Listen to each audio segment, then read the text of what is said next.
Okay, hello everybody. Welcome to another installment of RN Cliff Notes. Okay, so today we had a special request that we take a look at reversal agents. Now, this won't be a very detailed version of it. It'll be like just the first version. So we'll cover what I call the big five. The big five medications that need to be reversed. Okay, and my name, Cliff Davis, and if you've watched any of my videos before, I've already introduced myself as Associate Dean of Nursing, as well as I've been a long time advanced medical surgical nursing professor. Okay? All right, so here we go. All right, the big five. When I'm speaking of the big five, I'm talking about opioids, which we really need to get into that, benzodiazepines, and anticoagulants, both Coumadin and heparin. And finally, the fifth one, the mineral, magnesium, right? And it's usually, to make it more stable, it's blended with sulfate, so magnesium sulfate. All right? Good. Now, so we've given a couple of examples, but let's talk about a couple more opioids. First of all, everybody's heard of fentanyl. I mean, fentanyl is making the headlines these days. Very potent. As a matter of fact, just to give you an idea of just how potent fentanyl is before we move on, because that's important. Many times medications are measured in milligrams. So you look at the medication, it's a narcotic, but many times you'll see that it's measured in milligrams. But one of the things that should jump out at you, if you're a nurse or healthcare provider, is when you see something that they measured it in micrograms. Now that tells you that they went ahead and cut that medication 1,000 times smaller than a milligram. Why did they do that? To make the medication safer, right? To not have harmful events occur. So even if the medication is not actually a narcotic, when you see micrograms, that should just, pique your curiosity. Like, what's going on with this medication that they cut it 1,000 more times, right? And didn't stop at milligrams. So that's fentanyl. A little bit more background. Been out there for years. As a matter of fact, just a quick story about fentanyl. A Russian terrorist group, they were trying to deal with some terrorists, and they actually pumped fentanyl into the air duct system, and they knocked out all the terrorists and knocked out the hostages, but unfortunately some people died, right, with the aerosol version of fentanyl. So super, super powerful, and unfortunately in the streets these days, people are mixing fentanyl with Oxycontin and other street drugs, and they really don't know the gravity of what they're dealing with, and that's why we're having so many overdose deaths today. Okay, so anyway, that's fentanyl. Other opioids, morphine, right, Demerol, a lot of our heavy hitters in terms of opioids, right? So we'll get into that. Benzodiazepines, while we got Valium up there, we're going to get into some of the others as well. Versed, we're going to talk a little bit about that. We'll talk about Ativan and lorazepam, you know what I mean? That's the other name for Ativan, but we'll also get into Xanax and things like that. So anyway, we're going to get a little bit heavy and try to get that information to stick in your mind, okay? Here we go. So, all right, reversal agent of the opioids. Okay, so we just said that opioids, and we named the narcotics, right? So when you think of opioids, think narcotics. And so opioids are narcotics, and in higher doses, these medications can become toxic, leading to harmful and or deadly outcomes. So what we're seeing today is many times they are arming police officers with the reversal agent for opioids, which is, some of you may already know it, right? We're working our way towards it, and it's going to be Narcan. All right, but now, we want to talk about antagonists before we fit those words together. Antagonist is a substance that interferes with or inhibits the physiological action of another. So we already said that opioids are what? Narcotics. And they need to be reversed with, what was it again? Narcan, which is an antagonist. Narcotic antagonist. Good. Now, when we put those words together, we can see how they came up with the word for Narcan itself, right? Took the N-A-R-C off of narcotic and A-N off of antagonist. Smash those two together, what do you get? Narcan. Narcotic antagonist, fighting that action. All right, now, I want to talk a little bit about the reversal agent for benzodiazepines. We'll get a little bit heavier here and give you some study smart strategies to help this stick into your mind, okay? So benzodiazepine, and I really want to emphasize this part here.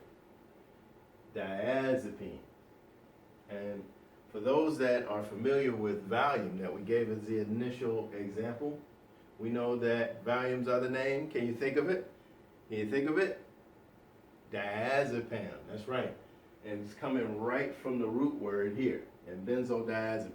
So, let's check that out. All right, a little bit of inside secret when it comes to nursing and medicine. If you understand this, it can really serve you well, okay? So, we've got Valium, and we already spoke to that, being tied into the root word directly to benzodiazepines. And as you can see, if we're talking about some of the rest of them, right?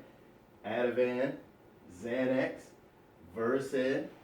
But if we take their other name that fits them into that category, so we have benzodiazepines, and notice, right?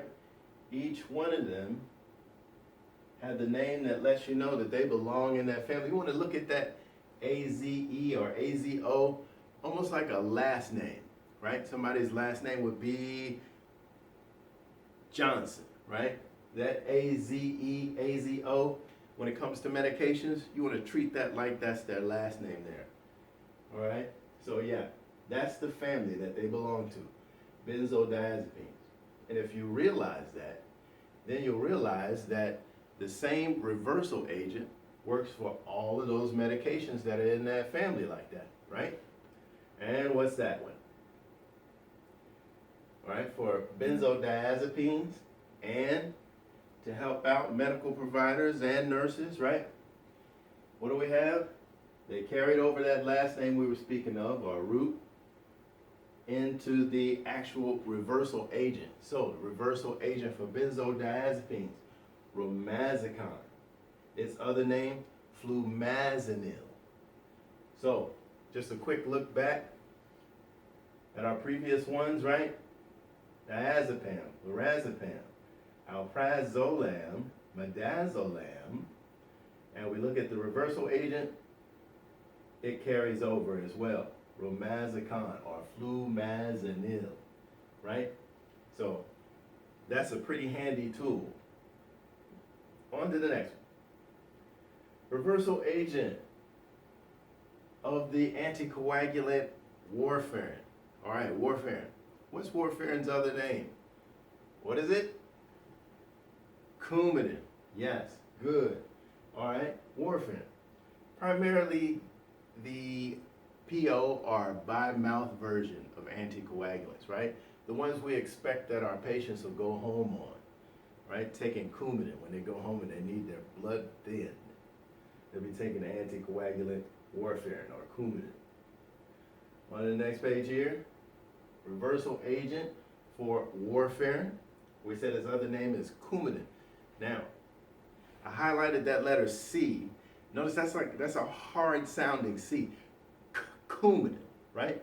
So, what I want you to do is think about Coumadin and that K sound that it has, that hard C. And remember that it's vitamin K. That's the actual reversal agent for that. Another thing that you can do to help yourself out is to remember that Why is the person taking Coumadin? To thin their blood out and keep them from developing what? Blood clots. But it may help you to misspell clot with the letter K, just to reinforce that in your mind. Right? Clot. Prevent our patients from developing clots. By the way, what's one of the conditions where our patients tend to make a lot of clots? What condition of the heart? What dysrhythmia? If you know it, write it down or whisper it to yourself quickly. What is it? Atrial fibrillation, or AFib for short. Very good, very good. Okay, so back to our vitamin K there. So we know that it's vitamin K, and then we want to know for sure, what are the food sources? Green leafy vegetables, right? So if we have people who are vegans or vegetarians, those people could be actively eating the antidote or reversal agent for the Coumadin that we're giving them, and that's why we may potentially have difficulty achieving therapeutic results, right? They have a diet high in green leafy vegetables. So, anyway, moving on here. Now, reversal agent of the anticoagulant, heparin. All right, now this time, as we talk about heparin, heparin's primarily an injectable source, right? So where Coumadin was primarily the tablet by mouth. This one we find that we inject it. And its reversal agent is protamine sulfate. By the way, don't mean to throw you off with this SO4. All right, then no big deal. Some people see that, oh my God, here we go, chemistry. Like, no. It's just sulfate, no big deal, right? Protamine, what? SO4, sulfate. All right. Now, to help you pin this concept in your mind and hold it, right? We want to highlight those letters that help you remember that, right? So heparin, P-I-N, pin it in your mind. Protamine, P-I-N. We're pinning it in our mind. And by the way, very interesting little factoid that might help you out as well. If you've seen our previous videos, and hopefully you have, right? And we talked about it in the first video with the magic number sequences, right? We talked about the magic numbers. 3, what else? 4, 5, 7, and 3. What's happening here? 1, 2, 3. At that third letter, like we were talking about with our first magic number, we get the beginning of the name of the reversal agent for heparin. And we're going to see that again here in a minute.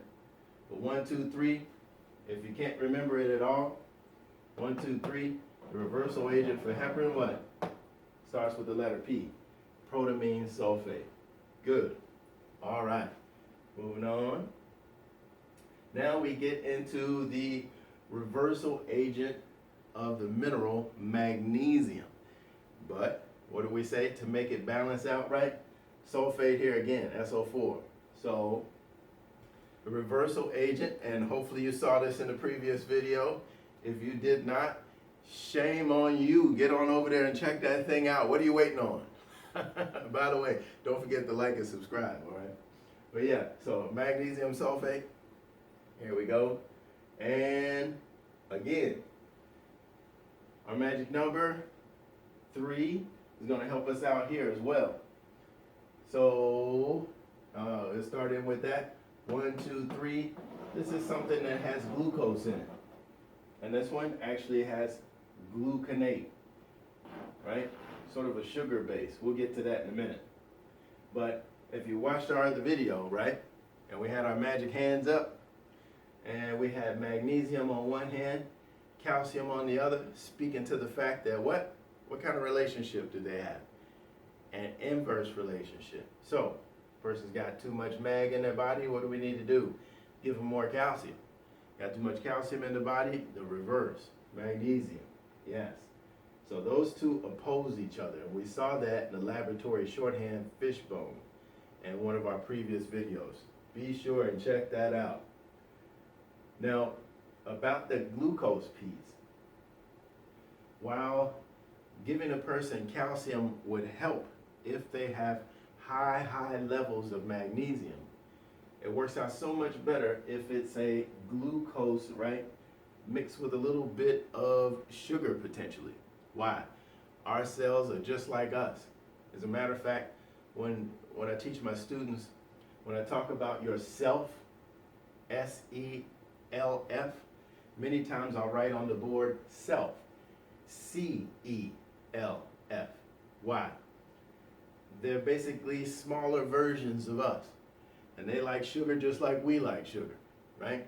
We don't like to admit it. When somebody shows up with a box of donuts, and what do? You betcha, right? Okay. Cells do the same thing. If you expose them to sugar, they're going to try to eat it, you know, and get a hold of a molecule themselves. They want a donut just like we want one. That process helps to circulate the calcium.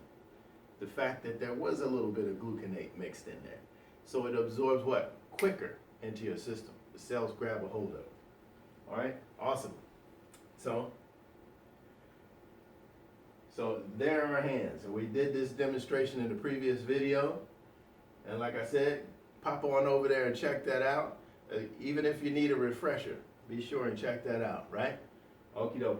So calcium, magnesium, an opposing relationship. And what about them?